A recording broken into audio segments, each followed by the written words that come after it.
O silêncio que pairava sobre as ruínas de São Paulo não era de paz. Era um silêncio de espera, de tensão. Os arranha-céus, outrora símbolo de progresso, agora eram esqueletos vazios, com suas janelas quebradas como órbitas oculares de crânios gigantes olhando para o nada. Uma brisa morna carregava o cheiro de deterioração, enquanto o céu apresentava uma coloração alaranjada, permanente, como se o sol tivesse decidido mergulhar eternamente no horizonte sem nunca completar seu curso. No topo do que restava do antigo edifício Martinelli, 5 figuras observavam a cidade morta através de binóculos e lunetas improvisadas. Eram os últimos sobreviventes do que um dia fora conhecido como o Grupo Fênix, agora reduzidos a um punhado de almas teimosas que se recusavam a desistir. Movimento no setor leste, murmurou Gabriel, um ex-policial tático de 40 anos cujo rosto estava marcado por cicatrizes tanto físicas quanto emocionais. 3 sombras parecem estar caçando Helena, uma médica que havia sobrevivido aos piores dias da pandemia zumbi, trabalhando em um hospital de campanha, ajustou o binóculo e estreitou os olhos. Não são zumbis, são assombrações. Olha o jeito que se movem, fluidos demais, precisos demais. O grupo havia cunhado o termo assombrações para as criaturas que surgiram depois que o vírus zumbi inexplicavelmente desapareceu. Se os zumbis eram mortos-vivos desajeitados e previsíveis, as assombrações eram algo completamente diferente. Seres esguios, de pele acinzentada, translúcida, com movimentos calculados e uma inteligência predatória que os tornava infinitamente mais perigosos. Droga, sussurrou Júlia, a mais jovem do grupo com apenas 23 anos, embora seus olhos carregassem o peso de alguém que tinha vivido várias vidas. Pensei que tínhamos limpo essa área semana passada. Eles sempre voltam, respondeu Miguel, um ex-professor universitário de biologia que agora usava seu conhecimento para tentar entender as novas criaturas. É como se sentissem a nossa presença, como se nos rastreassem de alguma forma. O 5º membro do grupo, Raul, um homem de 60 anos que havia perdido toda a sua família durante os primeiros meses do surto zumbi, limpou a lente de sua velha luneta com um pedaço de tecido. Precisamos nos mover. Os suprimentos do Hospital São Lucas não vão se coletar sozinhos. Não quero estar aqui quando anoitecer. A jornada até o hospital abandonado seria de apenas 30 minutos em um mundo normal. Mas no mundo pós-apocalíptico em que viviam, significava horas de movimento cauteloso pelas sombras, evitando áreas abertas, escutando atentamente qualquer som que pudesse indicar perigo. Helena liderava o grupo. Seu conhecimento sobre a infraestrutura hospitalar seria essencial quando chegassem lá. Gabriel e Raul flanqueavam o grupo, armas improvisadas em punho, machados, modificados com lâminas reforçadas, as únicas coisas que pareciam fazer algum dano às assombrações. Miguel caminhava logo atrás, carregando seu diário de observações, uma mochila com equipamentos para coletar amostras. Júlia fechava a retaguarda, seus reflexos rápidos e visão aguçada, tornando-a a sentinela perfeita. Eu ainda me lembro de como era isso aqui, comentou Raul enquanto passavam pelos restos do que havia sido um parque. Trazia meus netos todo domingo. Maurício adorava os balanços e Aninha ficava horas naquele escorregador amarelo. Raul, interrompeu Gabriel, sua voz firme mas gentil. Foco. Nostalgia atrai pensamentos negativos. Pensamentos negativos atraem eles. Essa era outra peculiaridade das assombrações que Miguel havia teorizado depois de meses de observação cuidadosa. As criaturas pareciam ser atraídas por emoções humanas fortes, especialmente medo, tristeza e desespero. Era como se alimentassem do sofrimento psicológico, tanto quanto da carne de suas vítimas. Miguel está certo, disse Helena, virando-se brevemente para o grupo. Lembrem-se do protocolo emocional. Respirem. Concentrem-se no momento presente. Visualizem o sucesso da missão. O grupo continuou em silêncio até que uma construção branca e cinza surgiu no horizonte. O Hospital São Lucas, uma estrutura moderna que havia sido um dos últimos bastiões da medicina. organizada durante o colapso, quando a pandemia zumbi começou a diminuir misteriosamente. Muitos acreditaram que a humanidade havia vencido. Ninguém poderia prever que algo pior viria, para preencher o vácuo deixado pelos mortos-vivos. Lá está, sussurrou Helena, um toque de emoção em sua voz geralmente controlada. Se tivermos sorte, ainda haverá antibióticos e analgésicos no subsolo. O protocolo era armazenar os suprimentos, mais valiosos nos níveis inferiores durante crises. Então é lá que provavelmente estarão esperando, completou Gabriel, seu instinto policial ainda afiado. As assombrações sempre escolhem os lugares mais seguros para se esconder durante o dia. O saguão do hospital contava a história dos últimos dias da civilização com perturbadora eloquência. Maçãs enferrujadas empilhadas contra as portas em uma última tentativa desesperada de barricada. Manchas escurecidas no chão que um dia foram poças de sangue, papéis e prontuários espalhados, como confetes de uma celebração macabra do fim. Júlia cobriu o nariz com um lenço para filtrar o cheiro de mofo e decomposição. Precisamos ser rápidos. Sinto que tem algo errado aqui. Concordo, murmurou Miguel, observando as paredes onde cresciam estranhas formações que pareciam um híbrido entre fungos e teias de aranha. Essas estruturas, nunca vi nada parecido. Antes, Helena consultou uma planta antiga do hospital que carregava consigo o acesso ao subsolo. Deveria ser por aquele corredor. Precisamos encontrar a escada de emergência, os elevadores. Obviamente não funcionam mais. O grupo moveu-se como uma unidade bem treinada, reflexo dos meses de sobrevivência juntos. A luz fraca que entrava pelas janelas quebradas criava um jogo de sombras que tornava cada canto suspeito, cada ruído um potencial indicador de perigo. Encontraram a porta da escada de emergência bloqueada por destroços. Gabriel e Raul trabalharam metodicamente para abrir caminho, enquanto os outros mantinham guarda. Quando finalmente conseguiram passar, foram recebidos pela escuridão absoluta da escadaria. Lanternas, comandou Helena. Economizem as baterias. Só um de nós com a luz ligada por vez. Gabriel foi o primeiro a descer, seu machado modificado em uma mão, a lanterna na outra. Os degraus estavam escorregadios com um líquido viscoso que ninguém quis examinar muito de perto. O ar ficava cada vez mais denso à medida que desciam, como se estivesse entrando nos pulmões. Doentes da terra. Primeiro subsolo, anunciou Gabriel ao chegarem a um patamar com uma porta de metal. O almoxarifado principal deve estar no segundo subsolo, certo, Helena? A médica assentiu. Sim, mas talvez encontremos algo útil aqui também. Era onde ficava a ala de recuperação pós-cirúrgica. Depois de verificarem que a área estava segura, o grupo empurrou a porta enferrujada, que se abriu, com um gemido metálico que pareceu ecoar infinitamente pelo corredor escuro à frente. Muito barulho, alertou Júlia, seus olhos vasculhando as sombras. Se houver alguma coisa aqui, agora sabe que estamos vindo. Não temos escolha, respondeu Helena. Precisamos desses suprimentos. O primeiro subsolo estava em condições surpreendentemente melhores que o térreo. Havia menos sinais de luta ou pânico, como se as pessoas aqui tivessem simplesmente desaparecido.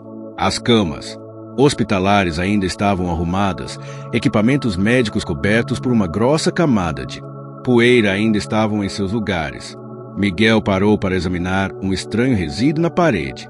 Isto é recente, comentou, raspando um pouco da substância em um pequeno frasco. Parece a mesma secreção que encontramos na colônia do parque. Então estamos no território deles, concluiu Gabriel. Vamos continuar movendo. Peguem o que puderem encontrar de útil aqui e descemos para o próximo nível. Enquanto vasculhavam os armários e gavetas em busca de medicamentos ou suprimentos, um som distante chegou aos seus ouvidos. Era como o arrastar de unhas em metal, seguido por um silêncio artificial, como se o próprio tivesse sido sugado do ambiente.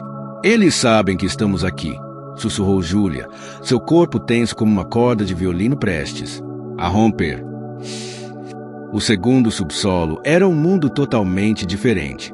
Se o primeiro parecia ter sido abandonado de forma organizada, este parecia ter sido palco de um último confronto desesperado. Portas arrancadas de suas dobradiças, marcas de garras nas paredes de concreto, mais perturbador, nenhum corpo à vista. Olhem essas marcas, apontou Gabriel para as paredes. São diferentes dos padrões de ataque dos zumbis, mais metódicas. Como se estivessem dissecando o lugar, completou Miguel, seu rosto pálido sob a luz da lanterna, procurando algo específico. Helena consultou novamente sua planta. O almoxarifado principal deve ser no final deste corredor. Se tiver sobrado algo, estará lá. O grupo avançou com cautela redobrada. O silêncio era tão profundo que podiam ouvir a própria respiração, o bater de seus corações. Quando finalmente chegaram à porta do almoxarifado, encontraram-na intacta, um pequeno milagre naquele cenário de destruição. Trancada, constatou Raul após tentar a maçaneta. Precisamos da chave ou de algo para arrombar. Ou de alguém que saiba abrir fechaduras, sorriu Júlia, retirando alguns pequenos instrumentos de metal do bolso de sua jaqueta. Não perguntem onde aprendi isso. Enquanto Júlia trabalhava na fechadura, os outros formaram um perímetro defensivo ao redor dela. Gabriel sentiu um arrepio na nuca, aquela sensação primordial de ser observado que havia salvado sua vida inúmeras vezes. Tem algo aqui com a gente, sussurrou, tão baixo que apenas Miguel ao seu lado pôde ouvir. O biólogo fez um pequeno gesto afirmativo. Eu sei. Sinto o cheiro deles, como ozônio e carne estragada. Um clique metálico anunciou o sucesso de Júlia. Pronto. Consegui. A porta do almoxarifado se abriu para revelar um espaço amplo com prateleiras metálicas que iam do chão ao teto, muitas ainda abastecidas com caixas e frascos. Helena não conseguiu conter uma exclamação de alegria. Isso vai nos manter medicados por meses, disse, já examinando os rótulos dos medicamentos. Antibióticos, anti-inflamatórios, anestésicos, até morfina. Vamos pegar o que conseguirmos carregar e sair daqui, instruiu Gabriel, seu olhar ainda fixo no corredor escuro, o mais rápido possível. Enquanto enchiam suas mochilas com os suprimentos preciosos, um som metálico ecoou pela escuridão, distante a princípio, depois cada vez mais próximo. Era como se algo estivesse se arrastando pelos dutos de ventilação, as paredes, o teto. Estamos cercados, constatou Raul, seu machado em posição. Eles estavam esperando que encontrássemos isso. Uma armadilha, murmurou Helena. Usaram os suprimentos como isca. O som parou de repente, deixando o silêncio ainda mais opressivo. Foi então que viram a primeira assombração, uma figura humanoide, mas distorcida, emergindo da escuridão do corredor. Sua pele era translúcida, revelando órgãos que pulsavam com uma luz azulada. Não tinha olhos visíveis, mas todos sabiam que estava enxergando cada um deles, estudando-os, calculando. Não se movam, comandou Gabriel. Não demonstrem medo. A criatura inclinou a cabeça num ângulo impossível para um ser humano, como se estivesse curiosa. Então, sem aviso, emitiu um grito agudo que parecia perfurar diretamente seus cérebros. É um chamado, gritou Miguel sobre o som agonizante. Está convocando os outros. O que se seguiu foi caos. Mais assombrações surgiram das sombras, movendo-se com uma velocidade sobrenatural. Não atacavam como predadores comuns. Pareciam interessadas em encurralar, separar, estudar suas presas. Gabriel foi primeiro a agir, seu machado cortando o ar e acertando uma das criaturas.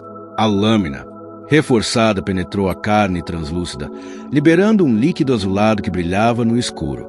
A assombração recuou, não por dor, ninguém sabia se elas sentiam dor, mas como se estivesse reavaliando a ameaça. Para a escada, gritou Helena, sua mochila pesada com os medicamentos. Precisamos voltar para a superfície. O grupo começou a recuar em formação, protegendo uns aos outros. Júlia desferiu um golpe certeiro em uma criatura que se aproximou demais, enquanto Raul e Miguel mantinham outras à distância. Elas estão nos guiando, percebeu Miguel subitamente. Não para a escada que usamos. Para outro lugar.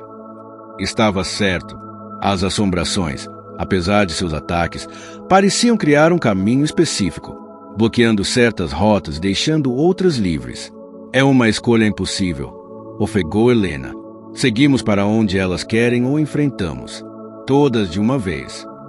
Gabriel fez um cálculo rápido. Seguimos o caminho delas. Pelo menos assim teremos alguma chance de manobra. Se tentarmos forçar passagem, nos cercam completamente. O grupo começou a seguir a rota aparentemente deixada pelas criaturas, tensos e prontos para qualquer armadilha. Foram conduzidos mais fundo no labirinto do hospital, passando por salas que pareciam ter sido transformadas em algum tipo de colmeia alienígena, com as mesmas estruturas estranhas que haviam visto antes cobrindo paredes e teto. Estamos indo para baixo, notou Júlia. Há um terceiro subsolo. Helena? A médica pareceu confusa. Não que eu soubesse. As plantas só mostravam 2 níveis subterrâneos. O corredor terminou em uma pesada porta de metal que parecia recente, não parte da estrutura original do hospital. Estava entreaberta, uma luz azulada pulsando de dentro. O que fazemos agora? Perguntou Raul, ofegante pelo esforço do combate. Gabriel olhou para trás. As assombrações haviam parado de persegui-los, mantendo distância como espectadores silenciosos. Não temos escolha. Elas querem que vejamos o que tem lá dentro. Com cautela, o grupo empurrou a porta e entrou em um espaço que desafiava qualquer lógica. Era uma caverna artificial, muito maior do que deveria ser possível existir sob o hospital. No centro, erguia-se uma estrutura cristalina que emitia a luz azulada, pulsando como um coração gigante. Meu Deus! Sussurrou Helena. O que é isso? Miguel avançou alguns passos, seu rosto uma mistura de horror e fascínio científico. É um ninho, ou talvez um portal. A estrutura cristalina se expandiu subitamente, liberando um pulso de energia que fez todos recuarem. Dentro do cristal, formas se moviam. Silhuetas se pareciam humanas, mas distorcidas, em processo de transformação. São pessoas? Perguntou Júlia, sua voz tremendo pela primeira vez desde que haviam-se conhecido.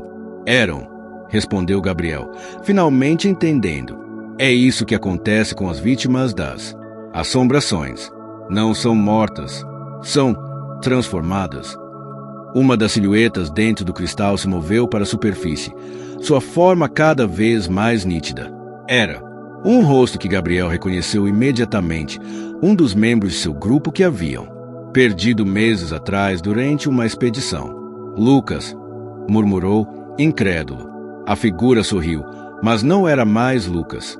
Seus olhos eram poços sem fundo, sua pele começando a mostrar a mesma translucidez das assombrações.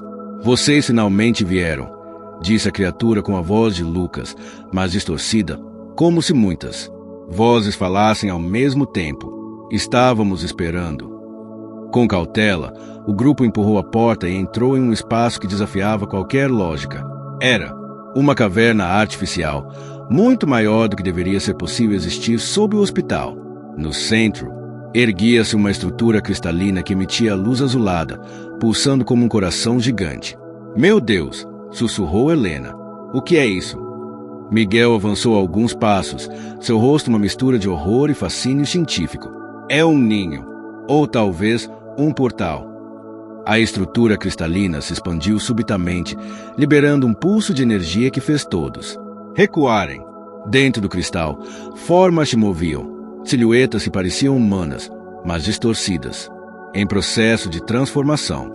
São pessoas? Perguntou Júlia, sua voz tremendo pela primeira vez desde que haviam-se conhecido. Eram, respondeu Gabriel, finalmente entendendo. É isso que acontece com as vítimas das assombrações.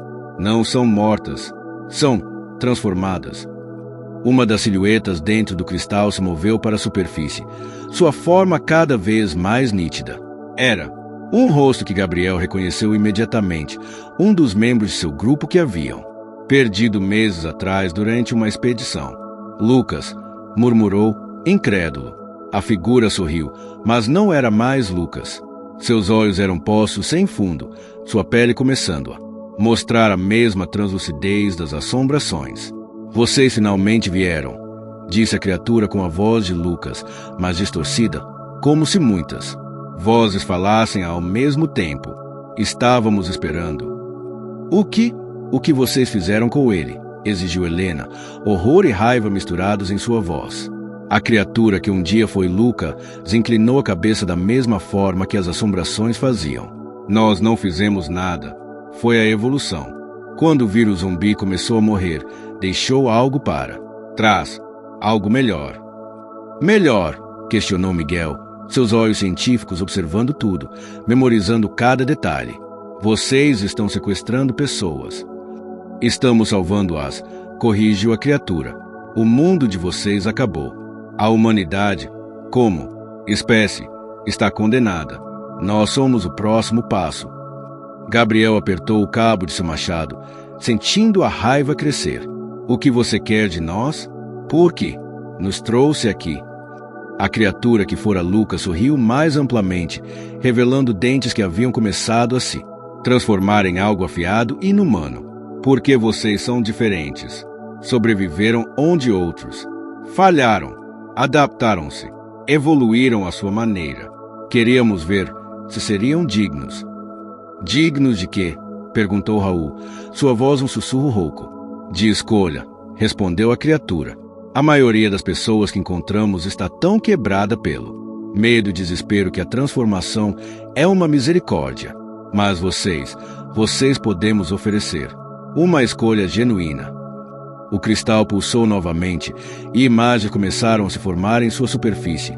Lugares distantes, comunidades de sobreviventes que o grupo não conhecia, evidências de que não estavam sozinhos. Existem outros? Perguntou Júlia, seus olhos fixos nas imagens de crianças brincando em um acampamento fortificado. Sim, não muitos, mas existem. Podemos levá-los até eles, ou podem se juntar a nós. Tornar-se algo maior que humanos. Algo que pode realmente sobreviver ao que está por vir. Gabriel deu um passo à frente. E o que está por vir? A criatura apontou para o teto, para além dele, para o céu. Isso foi apenas o começo. O vírus, as transformações, são apenas os primeiros sinais. Algo maior está chegando à Terra. Algo que nem nós compreendemos completamente. O grupo trocou olhares. Após anos de luta pela sobrevivência, estavam sendo oferecidos dois caminhos impossíveis: buscar outros humanos em um mundo morto ou transcender sua própria humanidade e se tornar algo desconhecido. Como sabemos que não está mentindo? Questionou Helena. Como sabemos que isso não é apenas outro truque para nos capturar? A criatura que foi Lucas fez um gesto e as assombrações que os haviam seguido até ali recuaram. Para as sombras. Vocês são livres para ir, levem seus suprimentos. Encontrem os outros humanos, se quiserem. Mas quando o céu se abrir e o verdadeiro visitante chegar, vocês vão lembrar desta oferta. O caminho de volta à superfície foi surpreendentemente desimpedido. As assombrações haviam desaparecido, deixando apenas o silêncio opressivo do hospital abandonado. Quando finalmente emergiram para o ar livre, o céu laranja parecia mais escuro, quase vermelho. O que fazemos agora? Perguntou Júlia quando estavam a uma distância segura, no topo de um prédio vizinho. Gabriel olhou para os medicamentos que haviam conseguido recuperar, depois para o horizonte da cidade destruída. Precisamos repensar tudo o que sabemos. Se existem outros sobreviventes. E se o que aquela coisa disse for verdade? Interrompeu Miguel. Sobre algo chegando? Algo pior? Helena ajustou sua mochila de suprimentos. Então precisamos estar prontos. Humanos ou o que quer que sejam aquelas coisas, ainda temos escolha. Ainda temos nossa humanidade. Raul, que havia permanecido em silêncio desde que deixaram o subsolo, finalmente falou. Eu vi minha filha lá, no cristal. Pensei que tivesse morrido no primeiro surto, mas ela estava lá dentro. O grupo ficou em silêncio, absorvendo o peso daquela revelação. Vamos voltar para nossa base, decidiu Gabriel finalmente. Descansar, reorganizar nossas ideias. Depois, precisamos encontrar esses outros sobreviventes. Se existem mais humanos lá fora, precisamos nos unir. Enquanto o grupo se afastava do hospital, não perceberam uma figura translúcida observando-os do telhado, a criatura que havia sido Lucas, seus olhos inumanos refletindo a luz alaranjada do crepúsculo eterno.